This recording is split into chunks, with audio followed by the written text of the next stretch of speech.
Hello बच्चों, आज हम लोग क्लास 12 के first chapter relation and function में का हम लोग तीसरा लेक्चर पढ़ेंगे, जिसमें हम लोग फंक्शन के बारे में जानेंगे। इसके पहले हम लोग 2 लेक्चर पढ़ चुके हैं, जिसमें पहले लेक्चर में हम लोग रिलेशन के बारे में जाने थे और दूसरे लेक्चर में टाइप्स ऑफ रिलेशन के बारे में पढ़े थे। आज हम लोग फंक्शन के बारे में पढ़ेंगे कि फंक्शन क्या होता है, किसे फंक्शन हम लोग कहते हैं। फलन क्या होता है? फलन भी एक विशेष प्रकार का संबंध ही होता है। जैसे हम लोग संबंध में पढ़े थे कि एक समुच्चय से दूसरे समुच्चय में क्या संबंध बन रहा है, वैसे ही फंक्शन में भी एक समुच्चय से दूसरे समुच्चय में एक संबंध बनता है, लेकिन उसमें एक क्राइटेरिया होता है जिसे हम लोग फंक्शन कहते हैं। तो क्या होता है फलन?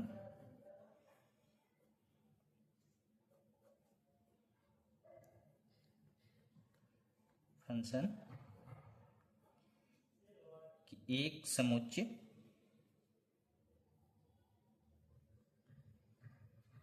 ए से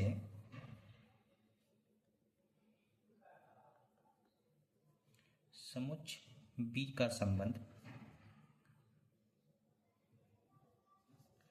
एफ एक फलन कहलाता है।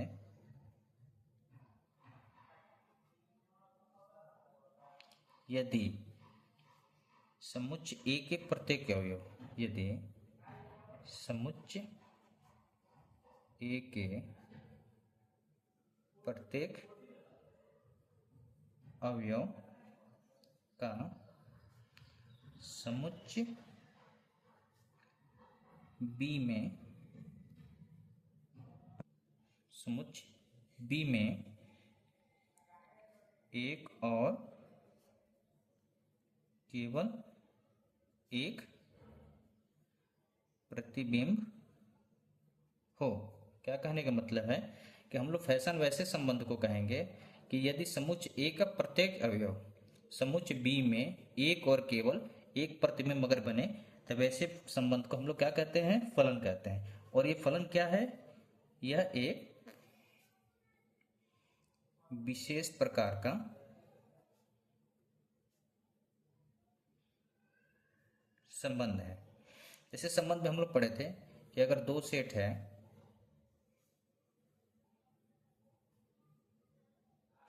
सेट ए और सेट बी, इसमें 1 2 3 क्या है? इसके अवयव हैं ए बी सी। तो अगर ये दोनों समुच्चय हैं और ये दोनों समुच्चय में, अब ये संबंध से फलन कैसे होगा? तो क्या है कि समुच्चय ए के प्रत्येक अवयव का समुच्चय बी में एक और केवल एक प्रतिबिंब हो। अब ए में कौन कौन से अवयव दिख रहे हैं आप लोग को? 1 2 3।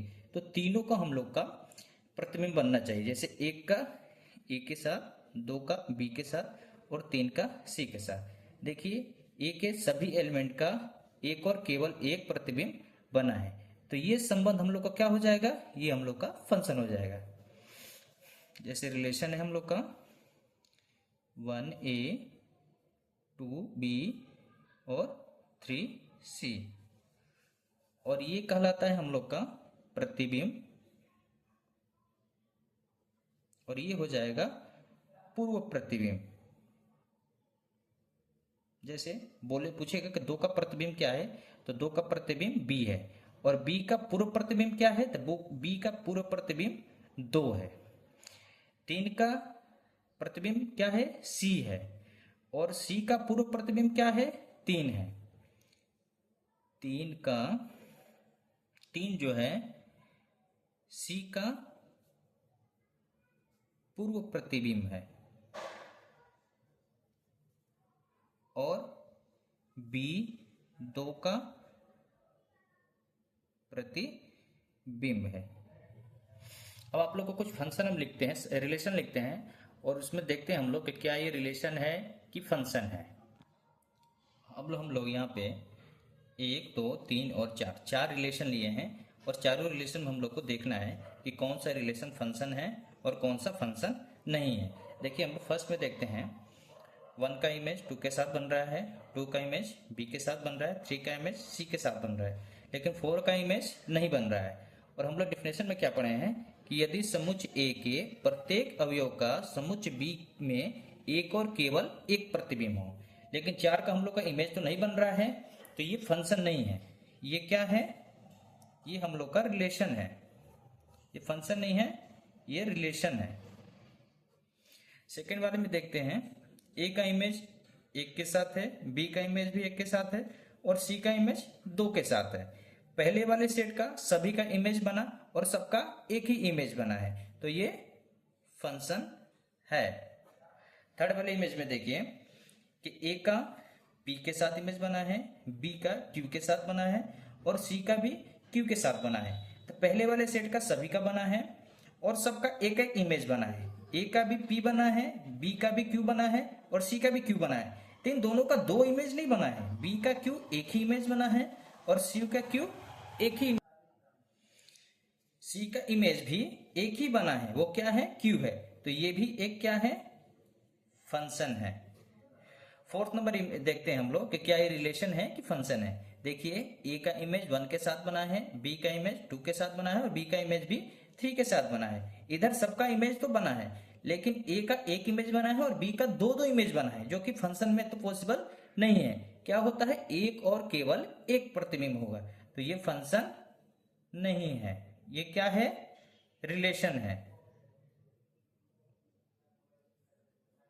अब समझिए कि कौन से रिलेशन होते हैं, कौन से फंक्शन होते हैं। फंक्शन में क्या होगा कि सबका इमेज बनना चाहिए और सबका एक इमेज बनना चाहिए। रिलेशन में जरूरी नहीं है कि सबका इमेज बने और एक ही इमेज बने। मान लीजिए 10th तो बच्चे सभी लोग पास करते हैं, तो ये रिलेशन है। और जो 10th पास करते हैं जरूरी नहीं है कि सभी 12th पास करें, तो उसमें से कुछ लोग 12th पास करते हैं, तो वो क्या है? फंक्शन है। तो रिलेशन जो है रिलेशन होते हैं, अगर उसी रिलेशन में अगर सबका भी रिलेशन बने और सबका एक एक रिलेशन बने, तो वो रिलेशन क्या हो जाता है? फंक्शन हो जाता है। अब हम लोग फंक्शन को कैसे रिप्रेजेंट करते हैं, कैसे लिखते हैं, वो सीखेंगे। जैसे मान लीजिए कि ये एक कोई सेट है और एक दूसरा भी सेट है। ये हम लोग का ए सेट है और ये बी सेट है। ए सेट में 1 और 2 अवयव दिए हैं, बी सेट में 3 और 4 अवयव दिए हैं। और ये ए सेट से बी सेट में क्या हो रहा है? फंक्शन हो रहा है। तो 1 का इमेज 3 के साथ बनेगा, 2 का इमेज 4 के साथ बनेगा। तो इसको लिखेंगे कि फंक्शन ए टू बी, और ये फंक्शन क्या बना है? 1 का इमेज 3 के साथ, 2 का इमेज 4 के साथ। जैसे लिखेंगे, एक का प्रतिबिंब क्या है? एक का प्रतिबिंब है 3, तो F1 क्या हो जाएगा? 3। 2 का प्रतिबिंब क्या है?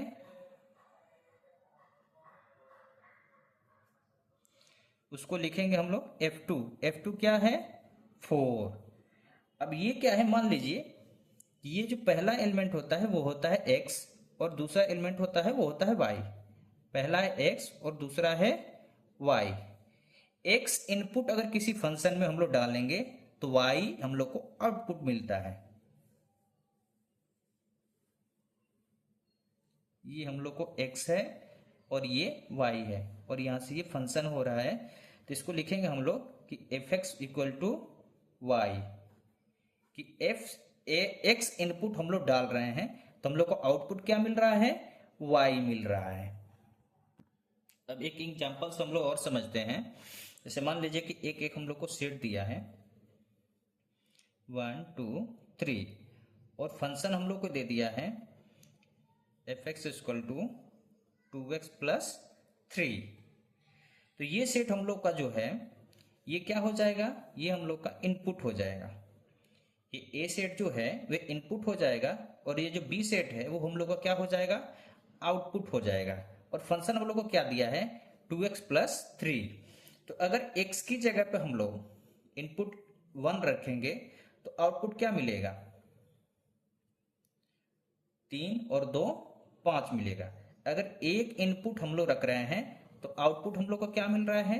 5 मिल रहा है। अगर इसी में इनपुट अगर हम लोग 2 रखेंगे तो क्या मिलेगा output? 2 into 2 plus 3 4 plus 3 equal to 7। अगर 2 इनपुट रख रहे हैं तो आउटपुट हम लोग को 7 मिल रहा है। अगर 3 इनपुट रखेंगे तो 2 into 3 plus 3, 6 plus 3 equal to 9। तो अगर हम लोग को कोई function f x equal to 2x plus 3 दिया है और एक सेट दिया है 1 2 3, तो ये हम लोग का क्या हो जाएगा, ये हम लोग का है इनपुट, और ये जो सेट आता है उसको हम लोग बोलते हैं आउटपुट। तो 1 इनपुट डाले हम लोग तो 1 का इमेज क्या बना, 5 बना, 2 डाले तो 7 बना, 3 डाले तो 9 बना। इसमें हम लोग का फंक्शन क्या था कि अगर कोई x सेट दिया है तो उसका आउटपुट क्या मिल रहा था हम लोग को, 2x प्लस 3। अब जैसे हम लोग को किसी में, इसमें तो इनपुट देके आउटपुट पूछ रहा है, और किसी सेट में हम लोग को मान लीजिए कि ये कोई सेट है 2 है और एक दूसरा सेट दिया है 5 और 37, दो का इमेज 5 के साथ बन रहा है, तो किसका इमेज 37 के साथ बनेगा ये हम लोग से पूछ देगा, और फंक्शन दे देगा कि f x equal to x square plus 1। अब देखिए कि अगर x हम लोग का फंक्शन था, इनपुट था, तो आउटपुट क्या मिल रहा था, एक्स स्क्वायर प्लस 1। इस वाले फर्स्ट वाले सेट को x बोलते हैं, सेकेंड वाले को y बोलते हैं। तो अगर x हम लोग को x के टर्म में देके एक्स स्क्वायर प्लस 1 पूछा है, तो y के टर्म में हम लोग को क्या लिंक निकालना पड़ेगा, वो हम लोग को निकालना है। तो y के टर्म में इधर क्या निकालेंगे, तो f x equal to x square plus 1 है, और हम लोग को पता है f x equal to y. तो एफ एक्स का मान क्या है, x square plus 1 equal to y. अब हम लोग को y की मान निकालनी, x का मान निकालना है y के टर्म में। अब जैसे एक्स स्क्वायर है इधर, y माइनस 1, तो x का मान क्या हो जाएगा, under root y minus 1 plus minus. अब यहाँ पे हम लोग y की जगह पे अगर हम लोग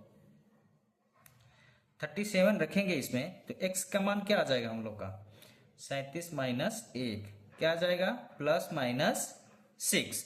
तो यहाँ पे या तो 6 होगा या माइनस 6 होगा, जिसका इमेज हम लोग का 37 बन रहा है। अब इसमें हम लोग को डोमेन, रेंज एंड कोडोमेन जानना है कि रेंज, डोमेन और कोडोमेन क्या होता है। डोमेन को हम लोग प्रांत कहते हैं, रेंज को परिसर, और कोडोमेन को सप्रांत कहते हैं। ये हम लोग कोडोमेन और रेंज रिलेशन वाले में भी सीखे थे कि कैसे रेंज, कोडोमेन और डोमेन निकालते हैं। फंक्शन में क्या होता है कि जो भी इनपुट है हम लोग का, जो इनपुट है वो हो जाएगा डोमेन, जो आउटपुट है वो हो जाएगा रेंज, और जो सेकेंड सेट होता है, सेकेंड सेट में जितने भी संभव हैं जिनका इमेज बने या ना बने लेकिन सेकेंड सेट में है, वो हो जाते हैं हम लोग का कोडोमेन। तो डोमेन क्या हो जाएगा, अगर हम लोग ये फंक्शन मान रहे हैं तो इसमें क्या क्या डोमेन है, 1 है, 2 है और 3 है।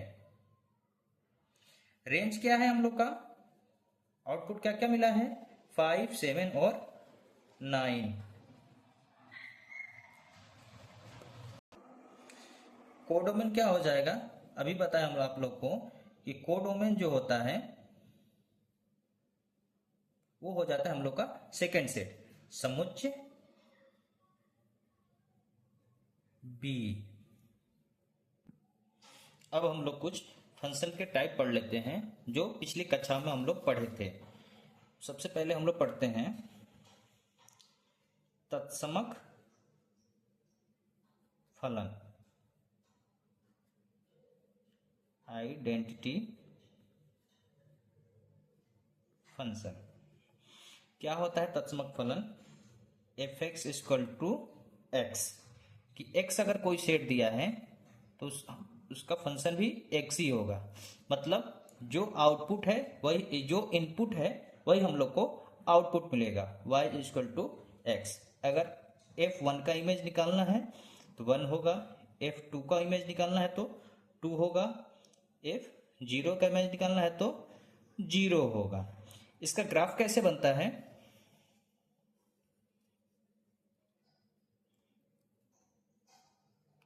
ये हो गया हम लोग का x एक्सिस, ये हम लोग का है वाई एक्सिस, 1 2 3, 1 2 3, देखिए 1 रखे हैं तो 1 आया है, 1 और 1 का इमेज यहाँ बनेगा। 2 रखे हैं तो 2 आया है, तो 2 और 2 का इमेज यहाँ बनेगा। 0 रखे हैं तो 0 आया है, ये ऐसे। तो इसका कुछ ग्राफ ऐसे बनता है, स्ट्रेट लाइन इधर और स्ट्रेट लाइन इधर। इसको हम लोग बोलते हैं आइडेंटिटी फंक्शन। दूसरा हम लोग को पढ़ना है अचर फलन।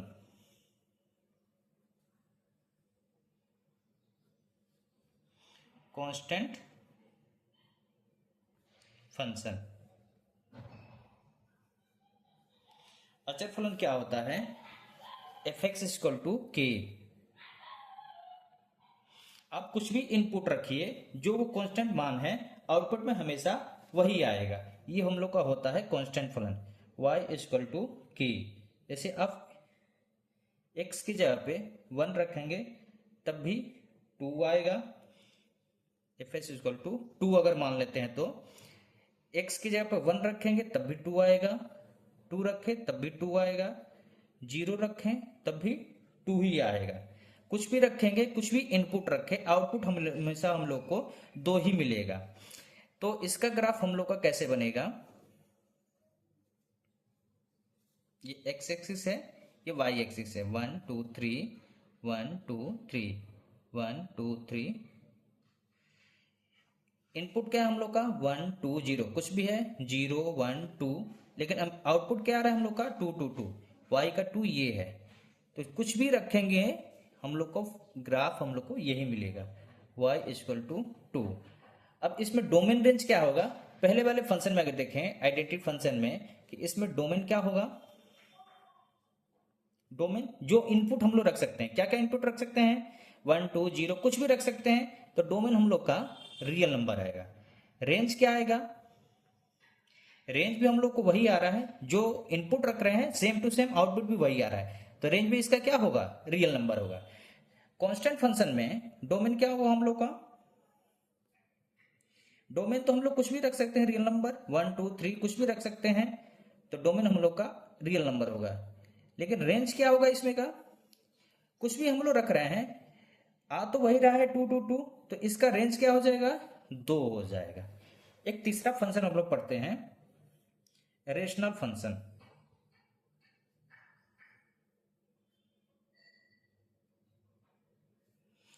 परिमेय फलन।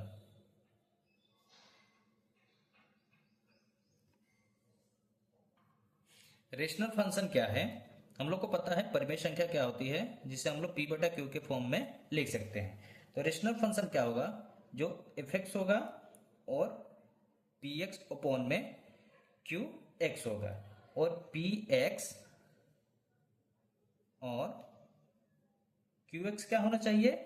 बहुपद होना चाहिए। और ये जो क्यू एक्स है वो कभी भी 0 नहीं होना चाहिए। ऐसे हम लोग को ये रेशनल फंक्शन दे देगा। जैसे मान लीजिए f x equal to 2x minus 3 upon में x माइनस 1, ये फंक्शन दे देगा। हम लोग से बोलेगा कि फाइंड डोमेन एंड रेंज। इस फंक्शन का हम लोग को डोमेन और रेंज ज्ञात करना है। अब देखिए फंक्शन है पी एक्स अपॉन में क्यू एक्स, और क्यू एक्स है 0 के बराबर नहीं होना चाहिए। मतलब x का वो मान हम लोग को निकालना है, वो इनपुट निकालना है जो आउटपुट निकाले। तो क्या क्या इनपुट हो सकता है? अब इसमें दिया है q x equal to not 0 होना चाहिए, तो इस वाले में भी हम लोग को x माइनस 1 जो है वो 0 के बराबर नहीं होना चाहिए। तो डोमेन तो हम लोग निकाल सकते हैं आसानी से। फॉर डोमेन x माइनस 1 0 के बराबर नहीं होगा, तो x बराबर बराबर नहीं होगा किसके? 1 के। तो डोमेन क्या हो जाएगा? किस वो सब रियल नंबर हो जाएंगे सिर्फ 1 को छोड़ के। अगर यहाँ पे 1 रखेंगे तो 1 माइनस 1 क्या हो जाएगा? 0 हो जाएगा, और 0 से किसी संख्या में भाग देते हैं वो हो जाता है अपरिभाषित। तो हम लोग 1 नहीं ले सकते हैं, 2 लेंगे, माइनस 1 लेंगे, कुछ भी ले सकते हैं। 1 के अलावा कोई भी संख्या यहाँ पे हम लोग रख सकते हैं। तो डोमेन होगा क्या? रियल नंबर 1 को छोड़ के। अब रेंज कैसे निकालेंगे? रेंज इनपुट तो हम लोग को पता चल गया कि क्या इनपुट रख सकते हैं, लेकिन आउटपुट कैसे पता चलेगा? तो आउटपुट निकालने के लिए हम पिछले ही बताए हैं इसमें कि यहाँ पे एक्स हम लोग क्या क्या रख सकते हैं वो जाने। अब हम लोग को पता करना है कि वाई क्या क्या आ सकता है। इसके लिए अगर से मान लीजिए कि ये फंक्शन था एक्स, और एक्स रखने पे क्या आ रहा था 2x माइनस 3 अपॉन में x माइनस 1। तो y पे क्या हम लोग रखें कि ये यहाँ पे कुछ फंक्शन आए, तो उसके लिए f x equal to y, और एफ एक्स हम लोग को क्या दिया है 2x माइनस 3 अपॉन में x माइनस 1। ये मान इसमें रख देते हैं, 2x माइनस 3 अपॉन में x minus 1 equal to y. 2x minus 3 और ये उधर गुणा में जाएगा तो एक्स वाई माइनस वाई। अब एक्स वाले एक्स टर्म में एक साइड कर देते हैं, वाई वाले एक साइड कर देते हैं, तो 2x माइनस एक्स वाई, और इधर कर देते हैं तो 3 माइनस वाई। इसमें से x कॉमन लेंगे तो 2 माइनस वाई और 3 माइनस वाई। तो x का मान क्या आ गया कि 3 माइनस वाई अपॉन में 2 माइनस वाई। अब यहाँ पे देखिए p अपॉन क्यू के फॉर्म में आ गया, जो q हम लोग का 0 नहीं होना चाहिए। तो 2 माइनस वाई 0 के बराबर नहीं होना चाहिए, तो y का मान क्या आ जाना चाहिए जो 2 के बराबर ना हो, नहीं हो। अगर यहाँ पे हम लोग 2 रखेंगे तो 2 माइनस 2 0 हो जाएगा, जो ये अपरिभाषित हो जाएगा। और 2 के अलावा कोई भी संख्या रख सकते हैं तो इसका मान आ जाएगा। तो रेंज क्या आएगा हम लोग का, रियल नंबर 2 को छोड़ के। अगला फंक्शन हम लोग को पढ़ना है सिग्नम फंक्शन।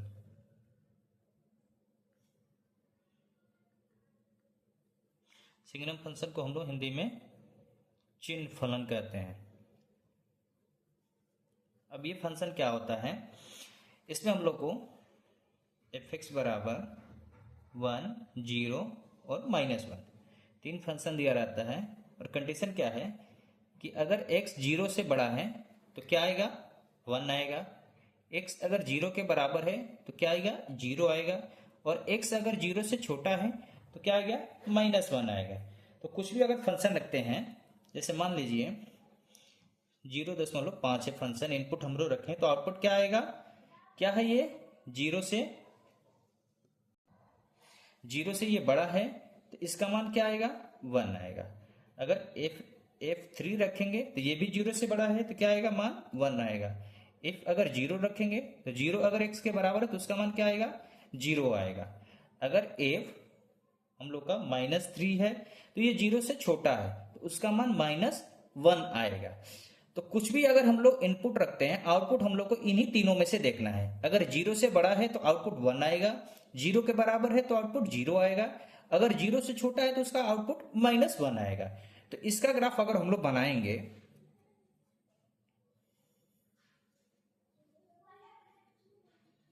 ये x एक्सिस है, ये y एक्सिस है, 1 2 3 1 2 3। अब देखिए 0.5 रख रहे हैं तो क्या आ रहा है 1 आ रहा है, तो कुछ यहां पे आएगा।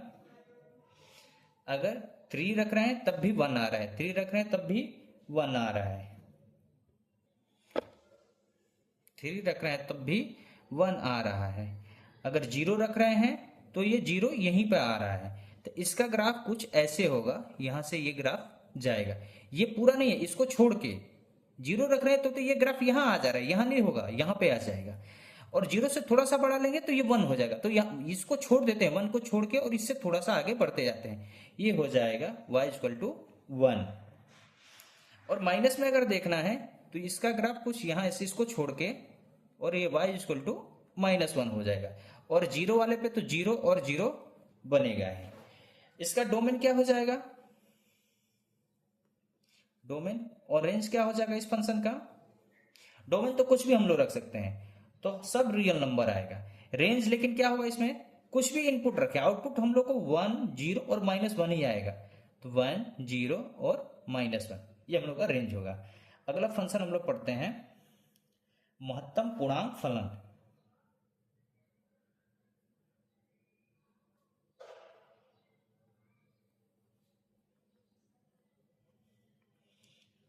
Greatest integer function. महत्तम पूर्णांक फलन क्या होता है? एफ एक्स इक्वल टू, ऐसे हम लोग को ग्रेटेस्ट इंटीजर फंक्शन लिखते हैं। और ये जो x है इसका मतलब क्या हुआ कि x से छोटे पूर्णांकों में सबसे बड़ा पूर्णांक देता है।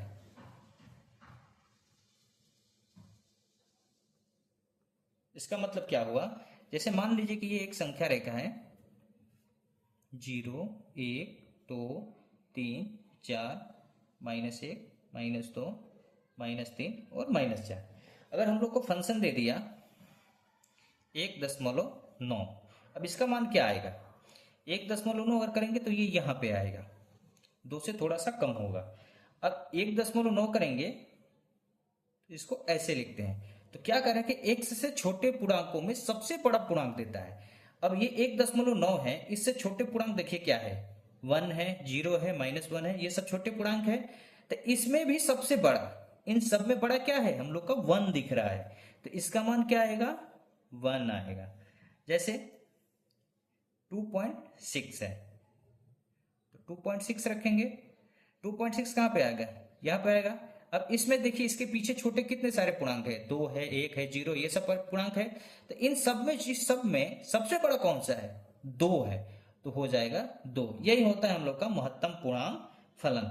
अब इसमें डोमेन क्या होगा? Domain on range. डोमेन तो हम लोग कुछ भी रख सकते हैं, सारे रियल नंबर रख लें, लेकिन इसमें रेंज क्या आएगा? रेंज हम लोग को पॉइंट वाले नंबर तो नहीं आएंगे। क्या आ रहे हैं? सब इंटीजर आ रहे हैं, 2 1 0। तो रेंज क्या आ जाएगा? इंटीजर आ जाएगा। एक लास्ट फंक्शन हम लोग पढ़ लेते हैं, मापांक फलन।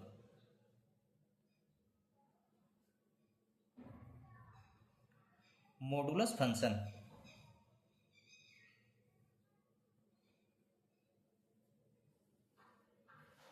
मॉडुलस फंक्शन क्या होता है?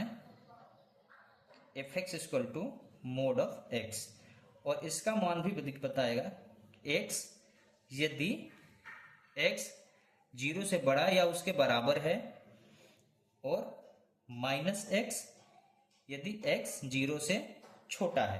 कहने का मतलब अगर मोड में अगर 5 दिया है तो बाहर वो +5 ही निकलेगा।